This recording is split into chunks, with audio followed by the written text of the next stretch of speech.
me begin with this. So today the topic which is selected is patient safety events. All of us know that on 17th of September, it was the World Patient Safety Day. So we are almost on time to discuss this important subject of patient safety. Now, patient safety is a huge domain. It is not feasible to cover this domain in one short presentation of, let us say, 15-20 minutes. So what I have done is I have chosen to cover one important subject from the domain of patient safety, and which is the patient safety events. Now, if we look at our practice in the hospitals as it happens, okay, so what I'll do is, in order to ensure that my audio is reasonable, I will close my video so that the presentation becomes little faster. Okay, so you can't see me, but you can see the presentation clearly. But I'm sure you can hear me now. So we selected this topic because this topic is important for us. And whenever we are working in the quality systems, in my personal experience and also the experience of a lot of people with whom I interact, one of the important aspect of patient safety in the hospitals is to be able to detect the patient safety event. Now, we all talk about patient safety every time and all the time, but unless we are able to identify that a patient safety event has happened in front of us and then report it through using the reporting systems that the NABH insists that the hospitals must have, that the JCI insists that the hospital must have, and also the NQAS. So all the quality systems, when they are implemented, they have inbuilt mechanism to where the requirement is to build a reporting system. Now, the reporting is possible only when we are able to detect, and detection will happen when we know. I mean, after all, we all know that the eyes will see what the mind knows. If the mind doesn't know, the eyes will not see what is happening right in front of us. So this is also a situation with the patient safety, and a lot of times the events happen in front of us, but we are not able to detect, and therefore we are not able to report it. And if we don't report, we will not be able to do anything about it. Reporting is the first step to take to be taken, where we can do something about it. Okay, so in the patient safety event, we have to first define what the patient safety events are. Ultimately, these definitions are the ones which will make us understand, and which will trigger in our mind to recognize a patient safety event as it is happening in front of us. So a patient safety event is an event or an incident or a condition that could have resulted or did result in harm. So if the harm did not happen, it does not mean that the event was not a patient safety event. So harm may or may not happen, but if it had the potential to cause harm, then it is a patient safety event. So it is an event, incident, or a condition that could have resulted or did result in harm to a patient, or may not be necessarily a result of a defective system or a process design, or system breakdown, or equipment failure, or a human error. So when we say a patient safety event is necessarily not an error, but if it happens, then we need to address it. So this is the definition which is given by the ISMP, the Institute for it's a institute that promotes medication safety. So this is also a definition which is widely accepted. The next word we need to know very clearly is something what is known as near miss event. Now, near miss event is also known as the great catch. And the catch is that a patient safety event that did not reach the patient. So I hope all of us are aware that there is something known as the Swiss cheese model. And if you recall that Swiss cheese model, the patient safety or an event progresses through various layers of protection, or various layers in the system, and when it goes undetected, or it is what is known as the through event, then it actually reaches the patient. So a near miss is an event where that did not reach the patient, but the event did occur. So the nurse loaded a wrong medication, but she detected it just in time, or someone else detected it, or the patient asked as to which injection are you giving me, and she then realized that it was a wrong injection. So anything which, an event which did not reach the patient, is the one which is called a near miss. The next in the spectrum is called the no harm event. So here the patient safety event has occurred, it has reached the patient, but did not cause any harm. So we are very happy, very fortunate, very, very lucky that the patient safety event has happened, but it has not caused any harm. So Dispirin was to be given, digoxin was given, and fortunately nothing happened. Happiness, no problem. So this is what is a no harm event. The next event is called an adverse event, and we are very, all of us are aware that an adverse event is something where the harm has, the event has reached the patient, and patient has also suffered harm because of that event. So it is a patient safety event which resulted in the harm. The next one is called the sentinel event. So sentinel event is a patient safety event which may or may not be not primarily related to the natural cause of the patient's illness or underlying condition, that reaches a patient and results in any of the following. So the patient event has occurred, it has reached the patient, and it results in death, or it results in disability which is of a permanent nature, or an enduring loss of function of a duration more than 15 days. So this is the definition of a sentinel event. Now in the patient safety literature, we also have this another category, or which you would read many times, is something what is known as never event. So a serious event as defined by the National Quality Forum, and also a serious event would mean a sentinel event, that should never occur in a hospital. So this is a type of an event which should never happen in any hospital. So this is called the never event, and all sentinel events are by definition never events. They should never happen. And some of the examples can be a wrong patient, wrong site or wrong surgery, a foreign body retention, post a procedure. So these are the events which are known as the never events. The next thing to know is the disclosure. So disclosure is the sharing of patients' health information to individuals, representatives, government and law enforcement agencies. So here the disclosure is in the context of patient safety events, and the intent being that we will need to record it in some manner. Now, a disclosure is a big thing, because when we intend to record a sentinel event in the hospital, naturally the apprehension is that the some heads might roll, someone might get blamed for it.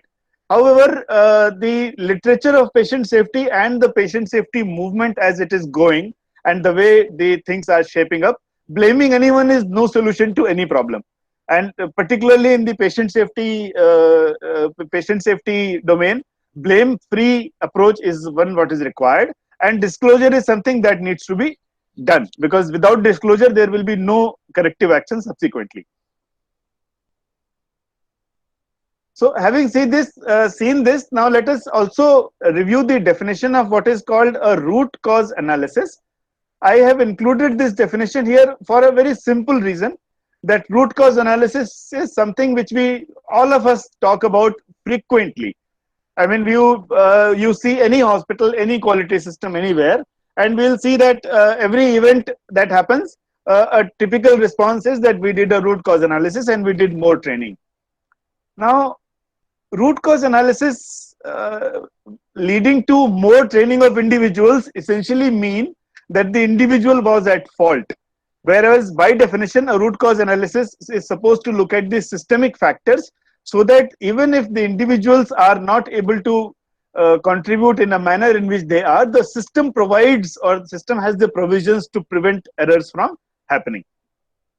So by definition, root cause analysis is identifying basic or causal factors underlying variation in the performance, including the occurrence or possible occurrence of a sentinel event, and it includes assessment of a problem, identification of an opportunity for improvement, planning and implementation of improvement strategies, and long-term effectiveness evaluation for sustained improvement. So when we say we have done the root cause analysis, unless it includes these four things, unless it assesses the problem from all perspectives and especially the systemic view, unless it identifies the opportunity for improvement, unless the implementation strategies are designed, and unless the long-term perspective is looked at, the root cause analysis is not complete. So having seen these definitions, which are, I would say, basic to any patient safety systems. Now, a couple of more things. So one is called the unsafe condition. So what is an unsafe condition? An unsafe condition is a condition that increases the probability of patient safety event. A workload or increased workload or excessive workload can be an unsafe event, unsafe condition. At risk behavior. So it is a behavioral choice made when the individual has lost the perception of risk associated with the choice or mistakenly believes the risk to be insignificant or the choice to be justified. The classic example for this at risk behavior is not performing hand hygiene before every patient in the let us take an example of the ICU. So before we go touch or do anything on every patient, we do not perform the hand hygiene. Now we all know that hand hygiene is elementary to our infection control practices. It is considered the most effective intervention if we want to really control the healthcare associated infections in the hospitals and other healthcare settings. So we all know it, but the at risk behavior would mean that we will not exercise this option. So we will not do we will not perform the hand hygiene, being fully aware that it is not supposed to be done that way. So we are supposed to perform the hand hygiene, but we don't do it. So it's a choice that an individual makes. And what is the reason?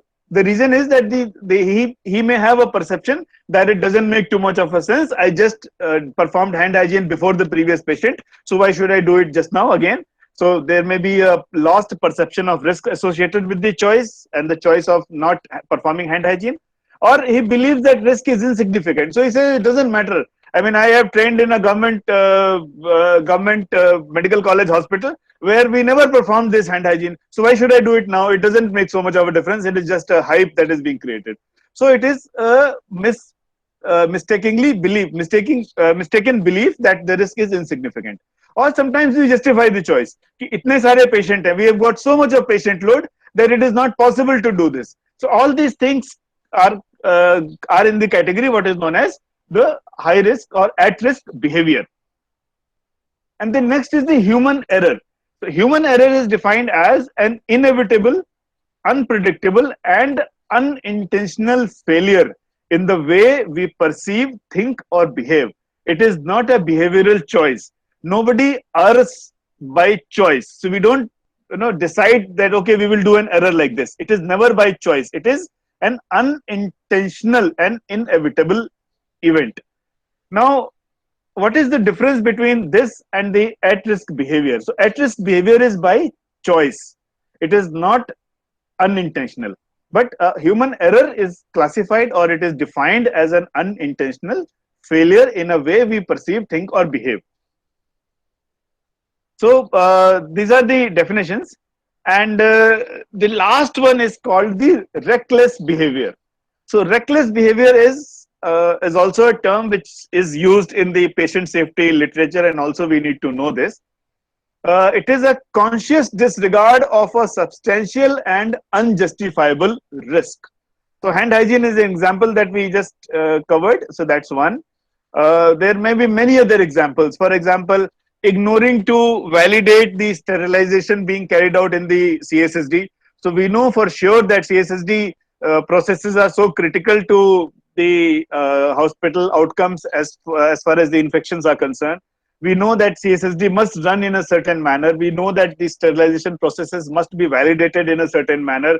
For example, the biological indicator once a week.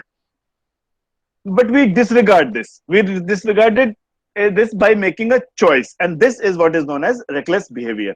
Individuals know the risk that they are taking and understand that it is substantial. they behave intentionally and are unable to justify the behavior. That is, they do not mistakenly believe that risk is justified. So they know that it can cause a problem, but they still continue to act in a manner. So this is what is called a reckless behavior. So and this fourth point is very interesting. So they know that the others are not engaging in this behavior. So they know that it is not the norm. Hand hygiene is a classic example. That they know that there are many people who are performing hand hygiene meticulously at every place and at every moment where it is indicated and where it is required. And having known this, they still do not perform the hand hygiene, and then this is called a reckless behavior. So they are doing something which is not the norm. Now we need to understand how complex this patient safety is, and see this as a iceberg model. All of us, I'm sure, have seen this many times over. But in the hospitals, what I see is that what gets reported is only the top of the incidents. So what is reported as part of the patient safety event is something which cannot be hidden. So what cannot be hidden gets reported, but what is hidden, the near miss, the unsafe conditions, the no harm events, they all go unreported. So here is the harm hierarchy. Unsafe conditions invariably are the base for all the patient safety events, and then we have a near miss, then we have no harm, an adverse event, and a sentinel event. So above this line, that is the adverse event and the sentinel event, the events are always visible and they can't be hidden anymore. I mean, if there is a serious disability a patient has suffered, or a death has happened, or a serious adverse reaction or something has, or medication error has happened and it has led to harm to the patient, then obviously these cannot be hidden anymore.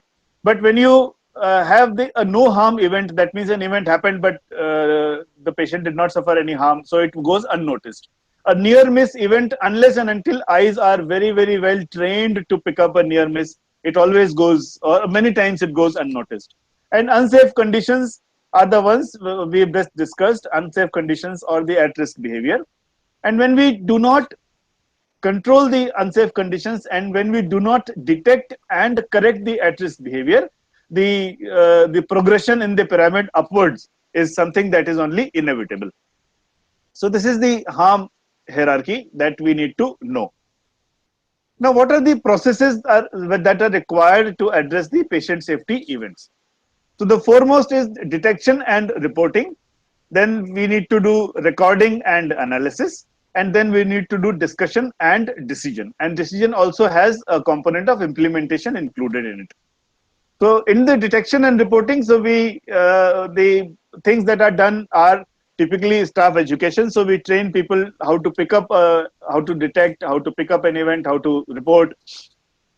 We design reporting systems. So we have the forms, formats, procedures, who will report, accountability, recording, all those things. Non-punitive approach is something which is very, very important and it must be impressed upon everyone at this stage. And physician and staff engagement. Physician and staff engagement has been identified as one of the important factors that will enable a robust patient safety event reporting. So that is why this is very, very important. Then the next we do the recording and analysis. So there is a nodal person involved. Typically the people from the quality department are involved. So they collect all the events or the information that comes to them either by way of incident forms or reports or incident event reports, and then they are analyzed and they are summarized and analyzed. So we use many tools: root cause analysis to detect the systemic factors, Pareto's analysis to prioritize the interventions as to which ones to address first.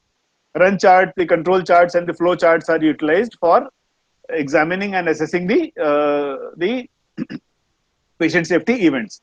And then the important thing is to figure out the OFIs, the opportunities for improvement. Unless we identify these opportunities for improvement, it doesn't really help. So identifying improvement opportunities for improvement is part of the process. And the next one is discussion and decision. So it has to be discussed in the appropriate forum. That forum can be the quality committee or the ethics committee, or if it is an infection control event, then it can be the hospital infection control committee. So like that, it can be any of these forums where it can be used. Analyze the possible options for improvement, select an option, designate a person responsible for implementation of the selected option, and decide for reanalysis after appropriate period of time. So for example, if the incident or the event reported was the increased incident of COTI infection, that is catheter associated urinary tract infection, then the committee or at whatever forum level the discussion is happening, they have to figure out what are the options which are possible for making an improvement in this situation, selecting an option, designating a person by name that so and so is responsible for providing resources, so and so is for designing a new process, and so is responsible for ensuring implementation, and then deciding for the reanalysis. So it is always a good idea to come back to the problem maybe 3 months later. So this timeline that 3 months later it will be reassessed has to be figured out and decided in this forum itself. Then only it will come in the agenda. Otherwise, it will get forgotten, and 3 months later there will be a new issue to address, and it will never be known as to what happened to the problem that was detected first. So these are the patient safety events, and these are the processes which are required. What I have covered is in a very generic manner as to what is to be, what are the events and what is done, and these are the 5 most dangerous words. It could not happen here. So I hear this from all the hospitals, from a lot of hospitals, that no, this doesn't happen here. It doesn't happen. It can't happen here. So how many adverse events in last 1 year? Zero. How many sentinel events? Zero. So this, I'm sure all of us have seen it hundreds of times, that the reported events are so low that they defy the logic, that it's not possible. But then they are reported that way, so you're not in a position to question. The only thing that comes to mind is that we are not able to detect properly, or we are not able to report properly. So this is all about the today's presentation. So if there are any questions, then I'll be happy to take. No questions as such, but if I can make an observation, like in patient safety, what we generally try to do is make the organizational culture in a manner where people are tuned to patient safety. Most of the Yes. time, everybody says that this is not my business. I mean, I won't be affected, or my ward or my department is functioning well, and we don't have such events. Most Very of true, the ma'am. time, this is what everybody says. Hmm. So at the very beginning, from top to bottom, I think if we develop this patient safety culture wherein we encourage people to come out with what you said were near miss or no harm events. And most of the time people don't come up with other things is because of the scare which they have of, whatever penalization would happen, or anything they would be ticked off, or maybe they might even be suspended, things like that. So near miss events is something which I probably was always very insistent upon wherever in all the hospitals, that come up with that, so that we can all sit together, do a brainstorming session as to why these things happen, involve all the process owners where things were happening wrong, where they thought they were happening wrong, and then try and find out solutions from them only, that what are the things which we would be doing so that you don't have this, and then even monitor that these things don't happen again. Yes, ma'am. So I totally agree with you, ma'am. In fact, in the new edition of the NABH standards, in the 5th edition, there is a requirement to create the patient safety culture. yes, Now, now, absolutely, uh, yeah, now, uh, now, how to create a patient safety culture is something, it doesn't come naturally to us, because yes, patient safety culture is pretty alien to us. yes, We from our in our curriculums of learning, whether at any level, undergraduate, postgraduate, or even in postdoctoral level, our focus on safety as a specific uh, domain to be addressed is very limited. Though I'm not saying that it is not there, but it is very limited.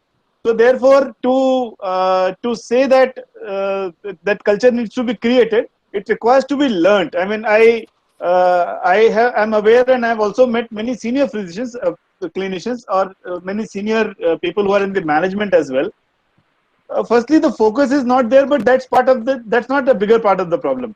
I think the bigger part is that we refuse to acknowledge that such a thing happens, and because of Yes. that, our intention from the point go is to ignore, because we refuse to Yes. acknowledge.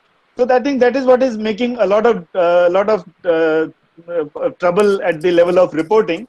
And what is See, interesting is that we are going to report things when things are going to go wrong.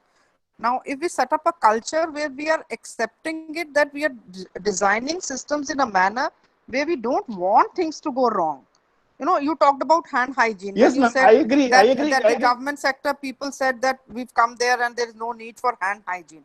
But if all seniors or if all people do that hand hygiene as a culture, then juniors lower down Yes, will learn it in that manner. yes, Yeah, ma'am. so The probably juniors will that is not. what we need to So do. the juniors will not be able to ignore it. That is the point.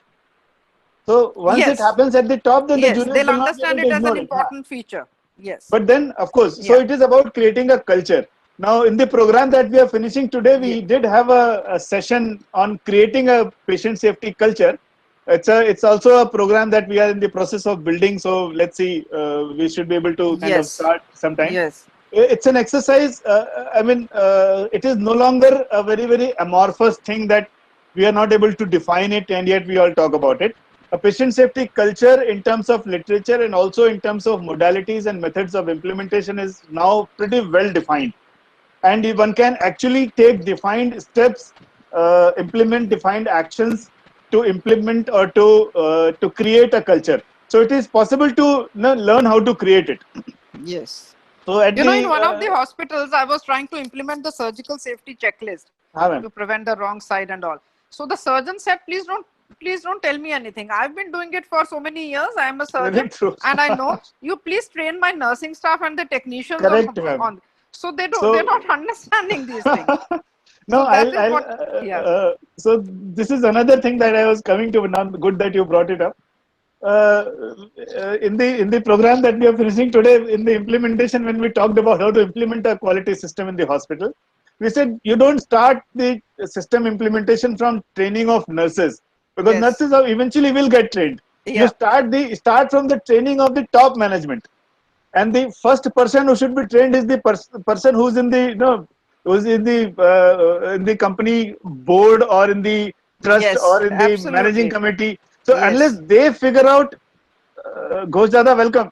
So unless they figure out that it is important to do, then only they will be able to demand compliance yeah. from people junior down. Yes, that is So what that they is don't understand. That if you don't walk no, the because talk, how are they going to uh, understand that this is yes, ma'am. important?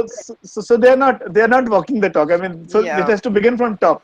So Yes. that's the first step. Yes. Any more comments or questions on this? We have a lot of senior people, very senior. A lot of also my not only colleagues but also my seniors on in the meet today. So so one can interject in between. Let me take the questions which have been put on the chat box. So Prithvi Shetty has asked how to bring in the culture of reporting. Prithvi ji, it is a culture of, I mean, it is part of the patient safety culture. How to create a culture is something that I would not, hazard trying to explain in 2 minutes time, because it will not be fair on the topic and also on me. But yes, we could. We are in a process of creating a program for this. So I think a month's time down the line, we'll be having a program, and where one can join this program and one can look at how to create a patient safety culture, which will also the culture of reporting and other associated aspects. You know, Charan Verma, Vaishali, they can start yes, with the near miss reporting first. As I said, हाँ if ma'am, they but can create a near miss reporting first, then that they'll have that confidence of reporting then, ma'am, and the then issue is, probably ma'am, the issue is recognizing near miss is something that doesn't come naturally. I mean, the at the junior most level, the RMOs who are working in the wards, the intensivists who are working in shift duties in the ICUs, people who are working in the emergency departments. To be able to detect a near miss is something which needs to be learned. And therefore no harm event, a lot of people know that okay, this medication was not supposed to be given but was accidentally given, that almost all of us recognize it well. But a near miss is not something that we are tuned to that. So that requires a bit of learning. But yes, starting with reporting the near miss is a good point, a good place to start. So maybe you can start doing that. Vaishali has asked how to analyze events. So in the slide, we covered few analytical tools for analyzing events. One of them is the RCA. The others were the Pareto's analysis or the run chart or the control chart. So these are the analytical tools. Which tool to apply where? Yes, that is what needs to be learned. Typically, RCA applies to just about every adverse event or every patient safety event. But then after that, when you are studying that particular event, you may need to use things like flow charting to detect at what level it is happening. You may need to use a run chart to find out at what point in time the things started deteriorating or things started improving. So then you'll have to really choose which one to use when. Dr. Rupashri has asked, is it right to start RCA as a tool or we do FMEA together? Well, ma'am, the FMEA does something which is prospective in nature, so it tries to anticipate and prevent problems. And RCA is something which is retrospective in nature, so it tries to analyze the reasons why the problem happened. FMEA in some form can also be done as a follow-up. I mean, after the event has happened, but that happens typically when you modify a process and then want to see whether a modified process is safe enough. So that is how it is used. The classical use is the RCA. That is classical tool is the RCA that is used for analyzing an adverse event.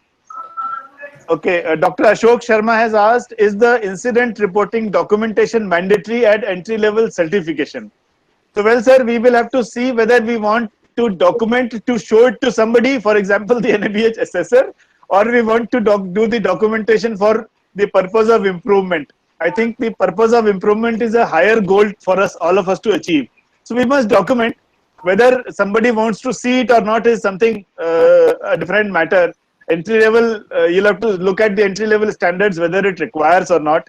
But incident reporting is, if you have a system of documenting incident reports, it's a very good way of doing it, because that's the starting point for learning. And it's a good idea to record. Okay, Ramesh Shivanna has asked, FEMEA is preventive, proactive, whereas RCA is post-event. Yes, you're right. You're right, yes. In fact, in one of the programs, we have explained these two things and many others in great details. So, I mean, 1 hour of program of this nature doesn't give us opportunity really to get into too much of details. Dr. Rupashi's another question is, what are the strategies that can be initiated in a new hospital regarding safety? Oh, ma'am, there are so many things that have to be done for the patient safety. If you just classify them in broad categories, so there will be things related to facility safety, which will have things like infrastructure and other safe buildings and things like that. Then there will be things related to the laboratory safety, radiation safety, and the clinical safety, or what is also called patient safety. So the clinical processes are addressed here. We could cover it in a better manner. I mean, I know I can give you a much better answer, but today's timeline will not allow us. Maybe we could interact separately on this. What are the challenges which you see during patient safety programs? I think the biggest challenge is the awareness, and the second one which follows is that the reporting doesn't happen. So if the reporting doesn't happen, then obviously nobody will know. And if it is not reported, then correction is not possible. So these are the big challenges. Of course, there are many of them. I mean, if you look at the process and the function level, then you'll look at that calibrations and safety, facility safety. There are many things. But recognizing it and reporting it is by far the biggest one. Also the How? blame culture which we are not able to get away with. This Yes, also. ma'am. I think. I mean, I don't know. Many of us in today's this live event are the NABH assessors, and I think they all will agree with me that uh, when you do a root cause analysis, almost all the hospitals end up finishing a root cause analysis with the requirement of training. So Yes. the moment you say that you have to train more, means that you have indirectly pinned the blame on the individual, that he did not perform properly and therefore he needs to be trained more. Yes. So I mean this will never work. This is, it has been documented in so many studies that this approach never works. So unless you can ensure or unless you can confirm that the individual's behavior was what is known as reckless behavior, Yes. then only the individual level actions are there. And when there is a reckless behavior, please go, hammer and tongs against him, because Yes. reckless behavior is criminal negligence. It is not normal. It's, It yeah. is not chance, or it is not Yeah, it's inadvertent, a or it is deliberate not something, a deliberate. it's reckless. So if it is reckless, then please go with all your force behind that person. But till such time you can prove it is reckless, it is a bad practice to blame individuals for errors. Okay, then what safety training is provided to doctors? Ma'am, a lot of training is required for the patient safety. Depending on which category of people are being trained, you need to look at that kind of training. So in lab, it will be different. In imaging services, it will be different. For people in the wards and ICUs, it will be different. For OT, there may be things which are peculiar to them. So I would not hazard this thing. I think you have a lot of questions to kind of address. It will be a good idea to contact us directly. I mean, we'll be more than happy to really work on this. Dr. Rupashri, I think for the moment we stick to that. Okay, Mr. Venkatraman has asked how to inculcate the culture of report of an event among all the stakeholders. Well, sir, I think we did discuss some parts of it. The rest of it is part of a larger program. So as and when we come up with it, we will surely share. I think in a month's time, we are already in the process of working on this such a program. Okay. Uh, Chandresh has asked, how is patient safety different in NABH and JCI? Mr. Chandresh, the patient safety is same with NABH or without NABH. The patient safety is same. It is not different patient safety for NABH and different patient safety for JCI, and different for if the hospital doesn't have NABH or JCI. So it has nothing to do with NABH or JCI. It is the requirement of providing safe care to the patients. It is our moral, legal, ethical, and professional obligation. So the patient safety procedures, methods, analysis tools, and all are common to all the quality systems, whether it is NQAS, NABH, JCI, or any other system we will look at. I hope that addresses your question. Mr. Ramesh has asked another question. Sir, can you please mention sources that we can use to study patient safety concepts? Well, if you are looking at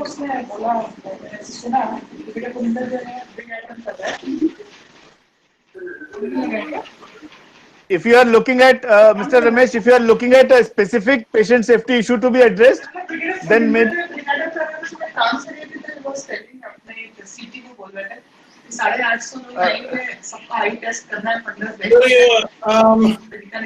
can I request all those who are not asking a question to switch off the microphone, please? Please put your microphone on mute because it is interfering with the discussion here. So, Mr. Ramesh, so if you are looking at just one or small issues in the patient safety, yes, it's a good idea to search, go to the websites of either AHRQ or many sites in the NHS or the sites of Institute of Healthcare Improvement, that is IHI. You will see many things available there. So for specific small requirement, maybe that's the way to go. But there are books available, and there are many of them. I don't want to be sitting here and recommending books, but if you ask me separately, we will be able to share the names of the books and the ISBN numbers and where to get them from. can we have this discussion at least once a month? Mr. Ramesh, we are having this discussion every Saturday from 3 to 4. So you are welcome to join us every Saturday. Dr. Priyanka has commented, who can be a patient safety officer? Well, Dr. Priyanka, the requirement in the till of a patient safety officer is there in all the quality systems, NABH, JCI, or many others. The patient safety officer in the current standards needs to be a clinical doctor or a nurse with the experience in patient safety. Till the fourth edition in the NABH, patient safety officer's qualifications or the credentials were not defined, so anyone could become a patient safety officer. But in the fifth edition and also in the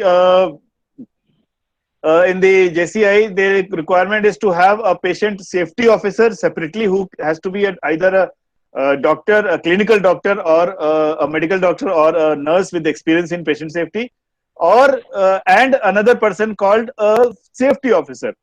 So this safety officer who looks at the non-medical side of the story, the facility safety, radiation safety, and things like that. And the patient safety officer specifically looks at the clinical processes where there is a potential to harm, the potential of harm to patients exists, and then he obviously takes the corrective action. So that's the requirement. Mr. Ramesh, how to contact us? Yes, here is the email, so you can take that. masterclass@rfhsa.org. So you could contact us at this email and also at this phone number, which typically is answered by WhatsApp. So WhatsApp is preferable any day. So you can use both of these methods to contact us. Okay, then Ashish Bhandari has asked, you told training is not the end of the RCA. Then what's the end point in RCA? Sir, we will need to have a separate session on the root cause analysis. A root cause analysis needs to end in a systemic improvement rather than singling out individuals for training. So we have to look at the system level interaction, and not not singling out an individual or a category of individuals for training.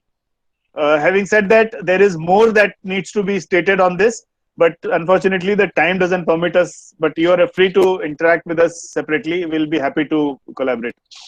Thank you, sir. Thank you very much. Okay, and Dr. Ashok has said, we have discussed patient safety. Please focus on staff and visitor safety.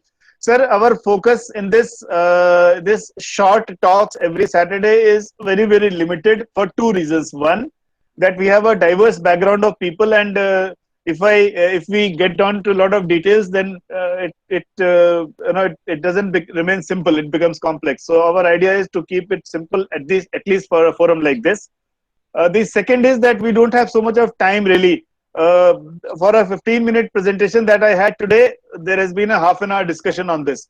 So to cover patient safety in a platform like this is not a good idea. But we are coming up with a course very shortly, so then you are welcome to join that. What are the checklists to be maintained, and where are these checklists applicable? Is the question that has been asked by Vidya Meera. Okay, so let me say this simply. Checklists are maintained in every place where you need to implement quality assurance in some manner. Okay, so a checklist is essentially a method by which you are recording that you have done a particular activity or a particular check, and that check is giving you a reasonable assurance that the safety or a quality will be ensured or assured. So that is an element or a component of quality assurance processes. Checklist can be done for lot of places, but since you have asked me all the checklists, now I don't think we could list all the checklists here in this forum at this moment. I wouldn't even remember all the checklists offhand. But yes, any place where you need to implement quality assurance as a process, quality assurance is implemented as a checklist. And where are these checklists applicable? So I think we've covered that. So if there are no more questions, I think we can be through with the topic. Shinu ma'am, if you have anything add, I think there may be few things that we could add. You could add from our experience in the hospital quality system design and implementation program. Yeah, hi. The patient safety topic which sir has taken is actually something which has to come from initiative, from self. That yes, if there is what we were talking about the near miss, that the doctors and the nurses, they need to be sensitized actually.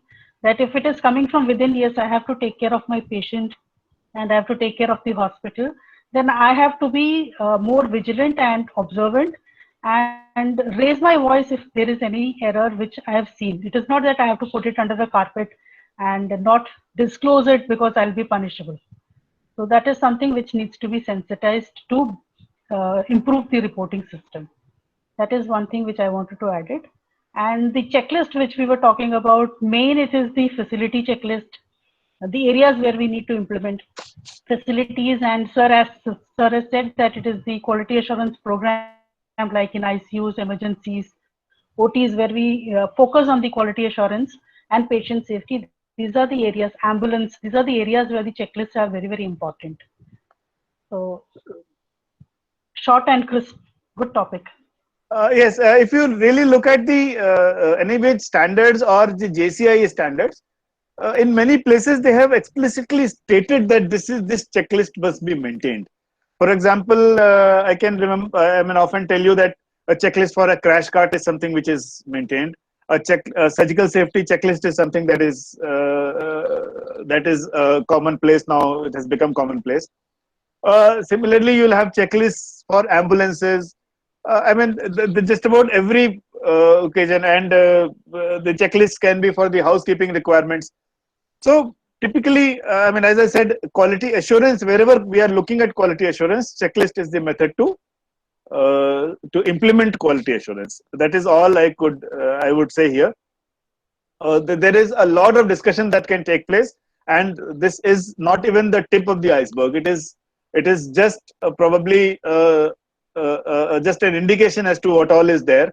So when we have a program, yes, we will definitely we will cover in great details as to how and what exactly needs to be carried out and implemented in the hospitals. So that is about all. And I think thank you very much, Shinu ma'am. Thank you very much, and Dr. Poonam and many of you for good interaction. Nice having all of you on board. And this happens every Saturday. So every Saturday it is we can meet on this same platform. We share the meeting link and the topic every I think in a day or so. I mean around Monday we share the topic so that not only everybody is aware, I also have time to prepare for that small topic. And then we meet next Saturday. Thank you very much, and best wishes to everyone.